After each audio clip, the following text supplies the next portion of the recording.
Hello everyone, Susmita style কিচেনে তোমাদের সবাইকে জানাই ওয়েলকাম। আজকে কিন্তু মাছের মাথা দিয়ে একটা ঘন্ট মতন করব। চলো ঝটপট রেসিপিটা দেখে নাও। প্রথমে এখানে আমি ডুমো ডুমো করে আলু কেটে নিয়েছি, আর এখানে ঝুড়ো ঝুড়ো করে পেঁয়াজ কেটে নিয়েছি, টমেটো, আদা রসুন আর কাঁচা লঙ্কা আমি এখানে কেটে রেখে দিয়েছি।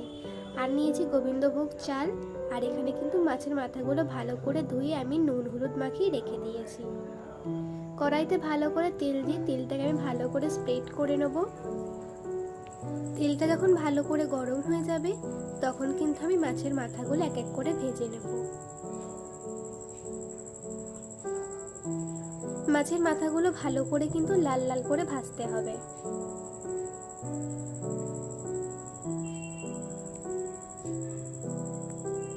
এপিট ওপিট করে মাছের মাথাগুলো কিন্তু আমি ভালো করে ভেজে নিয়েছি।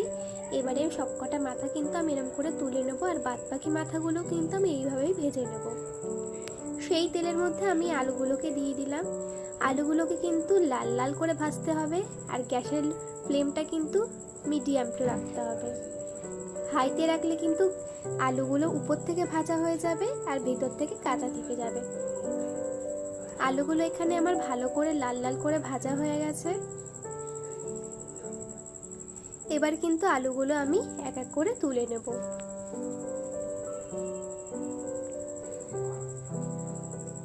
সেই তেলের মধ্যে কিন্তু আমি এখানে গোবিন্দভোগ চাল দিয়ে দিয়েছি। গোবিন্দভোগ চালটা কিন্তু ভালো করে ভেজে নিতে হবে, কিন্তু বেশি লাল লাল করে ভাজা যাবে না, সামান্য হালকা করে ভেজে নিতে হবে। চালটা ভাজা হয়ে গেছে, এবার আমি তুলে নেব। কড়াইতে এবারে আমি দিয়ে দেবো একটু সাদা তেল। ফোড়নের জন্য এখানে দেব দুটো তেজপাতা আর সাদা জিরে, আর কেটে রাখা পেঁয়াজগুলো এবারে দিয়ে দেবো।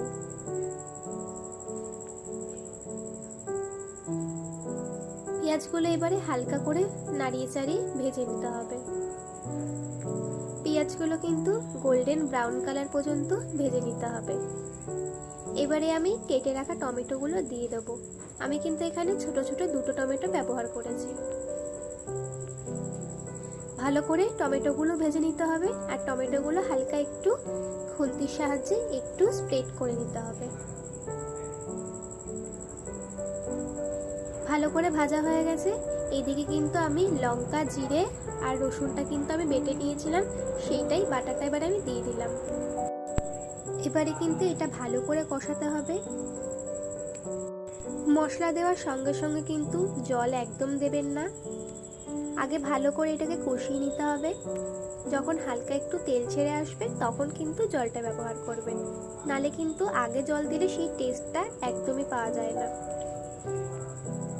এবার এখানে আমি 2 চামচ নুন আর 2 চামচ হলুদ গুঁড়ো দিয়ে দিয়েছি। ভালো করে কিন্তু এটাকে এবার আমি মিশিয়ে নেব। ভালো করে কিন্তু এই জিনিসটাকে কষিয়ে নিতে হবে। কষানোর উপরে কিন্তু পুরো রান্নাটার টেস্ট নির্ভর করে। যত কষাবে ততই কিন্তু রান্নার টেস্ট দ্বিগুণ হবে। কষানো থেকে কিন্তু তেল ছেড়ে এসেছে। এবারে কিন্তু আমি ভাজা আলুগুলো দিয়ে দেবো। আলুগুলোর সঙ্গে আমি কিন্তু মশলাটা ভালো করে কষিয়ে নেব। যত কষাবে তত কিন্তু রান্নার টেস্ট দ্বিগুণ হবে। এইভাবে ভালো করে কষিয়ে নেব, আর অল্প অল্প করে জল দিয়ে দিয়ে এবারে কষাবো। আস্তে আস্তে কিন্তু কালারও চেঞ্জ হয়ে এসছে, আর রান্নার থেকে তেলটাও কিন্তু ছাড়তে শুরু করে দিয়েছে। সামান্য একটু জল দিয়ে দেবো। জল দিয়ে ভালো করে নাড়াচাড়া করে নেব। যখন ভালো করে কষানো হয়ে যাবে তখন কিন্তু সেই ভেজে রাখা চালটা দিয়ে দিতে হবে। গোবিন্দভোগ চালই কিন্তু ব্যবহার হবে এই রান্নায়। চালের সঙ্গে কিন্তু আমি আলুগুলোকে ভালো করে এবারে কষিয়ে নেব। ভালো করে কষানো হয়ে গেছে। এবারে আমি এর মধ্যে দিয়ে দেবো টক দই।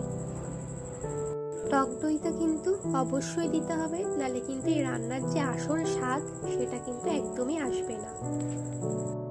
এবারে আমি সবকিছু একসঙ্গে ভালো করে কষিয়ে নেব। করে মিশিয়ে নিয়েছি। এবারে আমি একটু সামান্য জল দিয়ে দেবো। জল দিয়ে এটাকে ভালো করে মিশিয়ে নেব। ভালো করে যখন সবকিছু মশলা একসঙ্গে ভালোভাবে কষে আসবে তখন কিন্তু মাথাগুলো এক এক করে দিয়ে দিতে হবে। আমার যেহেতু অনেকগুলো মাছের মাথা ছিল সেই জন্য আমি অল্প অল্প করে দিয়েছি। অল্প অল্প করে ভালো করে নাড়াচাড়া দিয়ে তারপরে বাদবাকি মাথাগুলো দিয়েছি। মাথাগুলো কিন্তু ভালো করে ভেঙে নিতে হবে। গোটা থাকলে কিন্তু মাথার ভেতরে মশলাগুলো একদম পৌঁছাবে না। ভালো করে মিশিয়ে নেওয়ার পরে এবারে আমি একটু বেশি করে জল দিয়ে দেবো। জল দিয়ে এবার ভালো করে এটাকে আমি মিশিয়ে নেব।